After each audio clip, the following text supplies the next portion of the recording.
talking about Abercrombie & Fitch as a brand and the history where it's at now and how it relates to the culture industry.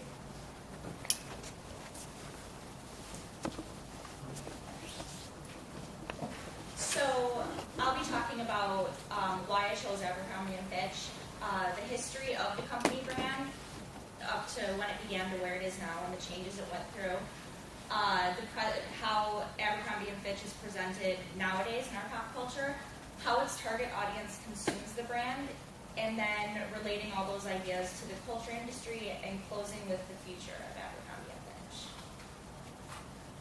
I chose Abercrombie & Fitch because it is one of the most popularized brands in the teen market today, and it's an important part of our pop culture in that its stereotypes and branding tactics represent and mean a lot more than just the merchandise themselves. It's been under a lot of scrutiny, and I think it relates a lot to the issues in this class, especially Adorno's culture industry. So the history of the company brand, briefly, it was founded in 1892 by David Abercrombie as Abercrombie Co., and it was a sporting and excursion goods store. So it sold like guns, fishing tackle, that kind of stuff. And it was that in 1900, heirs of Fitch joined with David and co-founded it, so it became Abercrombie & Fitch Co. And Fitch wanted to expand the company's appeal to the general public, while David Abercrombie wanted to just keep it for pro outdoorsmen. In 1928, Fitch retired and gave Abercrombie to James Cobb, and the company was failing financially and began to take on a lot of different images. So Cobb broadened the merchandise to everything from tennis to guns to business and casual dress, so there was no real focus of the merchandise or any target audience, which ended up being its downfall. Oshman got it in 1978, but it ended up failing and the store's failure was accredited to its struggle to develop a strong company identity or a target audience. So in 1988, it was acquired by Limited Brands, which is a popular name behind Express and Victoria's Secret and a lot of those, I'm sure you all, the popular stores that kind of all represent each other, which goes into the culture industry. How Abercrombie & Fitch is presented and what it's known for today.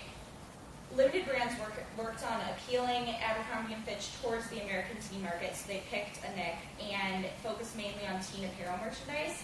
And it began with a preppy outdoors image, but it wanted to move towards the sex appeal image that it is in today when they started getting more successful and had more money. And Abercrombie's prices were unusually high for the teen apparel industry. I mean, they were selling average products, but just pricing it higher, which worked, I guess, for them. Their success began to grow, and executives hired employees to keep up with the popular teen clothing, music, and entertainment trends, and so they could appeal to a majority. And in 1997, A&F Quarterly was established. It was a publication, it was a marketing tool, a magazine that was an advertisement and a magazine at the same time, and it focused around almost like soft porn, really illicit images around sex, pop culture, and other teen industries.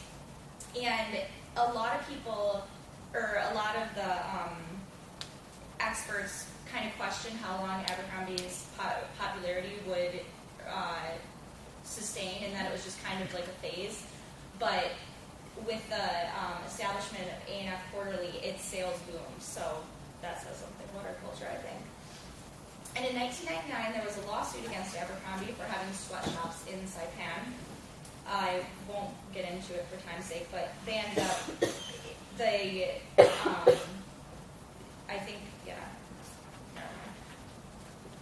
And A&F Quarterly also came under speculation for its sexually explicit publications, like I talked about before, as Abercrombie started to market with the sex appeal advertising.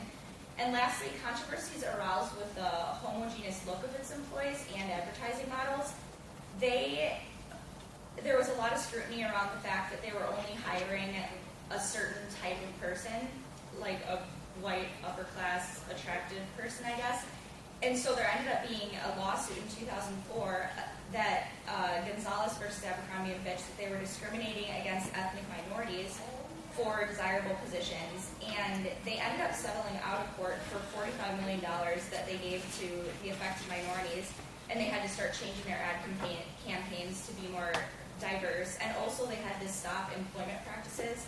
Like Abercrombie & Fitch mainly recruited employees by going to primarily white fraternities and sororities in choice colleges, so that had to, part of the deal is they had to stop that. So these are some marketing images that kind of, that show what their brand is all about with the sex appeal and like the certain kind of person.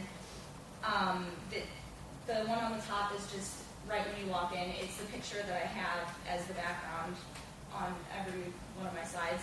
And then the middle one is from A&F Quarterly, and then the one on the right is when I went to Abercrombie's homepage. That was the big thing that popped up as its background, so I thought that was kind of interesting.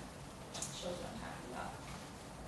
So how its target audience consumed the brand, Abercrombie's marketing strategies worked. It was voted 6th most popular brand following Nintendo and Levi's. And it appealed, like I said before, to a very homogeneous group of teenagers representing the majority,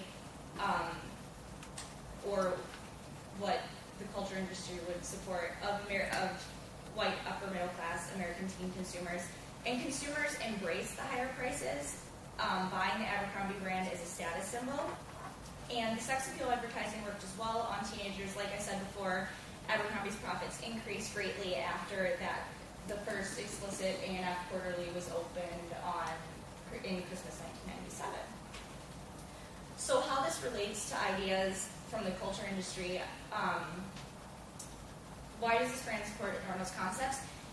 It was the fact that its takeover was by limited brands, I thought was an example of the culture industry that dominant, like almost monopoly that they have over this brand of clothing led to success, and they were good at adapting to the pop culture as a whole. And its products are identical to others of its kind.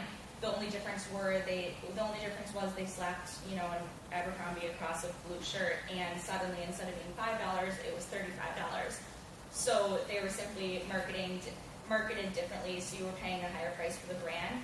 They also did something unique that you don't see extremely often with this kind of merchandise in synthesis of other media. Like they had the A&F Quarterly publication, and they also had A&F Television, which didn't last so long, but it was the same thing as a publication, as A&F Quarterly, except on a television screen, and it ran mostly in monitors in the stores. They tried to put it on cable, but that didn't last long.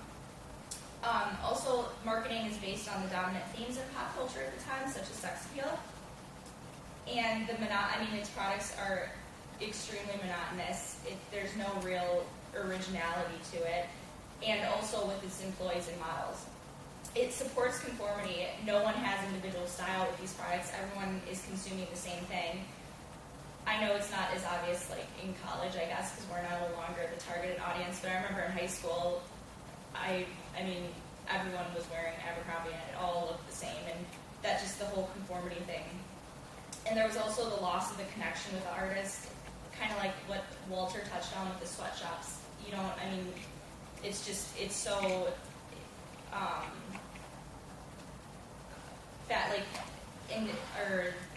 it's very monotonous, and as I said before. Also, Abercrombie & Fitch used consumers themselves as marketing advertisements. All the shirts, I don't know many shirts that didn't have the Abercrombie sign all over it. So they kind of embraced the idea of culture industry and used it to their advantage in their marketing strategies and using the consumers themselves. And they also embraced it as how if you consume their products, it'll lead to being the ideal majority, and they're just kind of working with that. So the future of Abercrombie & Fitch, there were speculations about how long Abercrombie's popularity would last, as I said before, but their marketing turned around after the sex appeal approach, and it's continuing to boom. They're now going international, or have gone international, in Canada, Europe, Asia, and Latin America.